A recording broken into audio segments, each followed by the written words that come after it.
কবলত পৰি বহুত লোকৰ প্ৰাণ গৈছে। হঠাৎ ফ্লাছ ফ্লেট হৈ বহুত মানুহ আবদ্ধ হৈ আছে।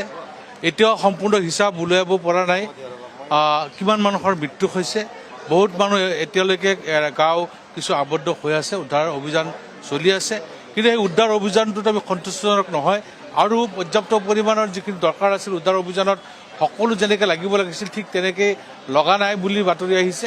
গতিকে আমি আশা কৰোঁ যে চৰকাৰে অতি ক্ষিপ্ৰতৰভাৱে উদ্ধাৰ অভিযান চলাই যিসকল দুৰ্গত লোক ক্ষতিগ্ৰস্ত হৈছে সেইসকলক উদ্ধাৰ কৰি আৰু সম্পূৰ্ণ ক্ষতিপূৰণ দি তেওঁলোকক থকা খোৱাৰ ব্যৱস্থা কৰি দিব লাগে। কিছু অভিযোগ আছে যে যি পৰিমাণে সাহায্যটো পাব লাগিছিলে সেই পৰিমাণে পোৱা নাই। হেলিকপ্টাৰেৰে খাদ্য পেলাইছে, খালী বটল দেখাইছে, কোনোবা খাদ্য খাব নোৱাৰা বস্তু দিছে। ঠিক তেনেকুৱা কিছুমান অভিযোগ আছে আৰু এই অভিযোগখিনি নিশ্চয় আমাৰ মাননীয় মুখ্যমন্ত্ৰী মহোদয়ে দৃষ্টিগোচৰ কৰিব আৰু এইখিনি নিৰাময়ৰ কাৰণে ব্যৱস্থা কৰিব।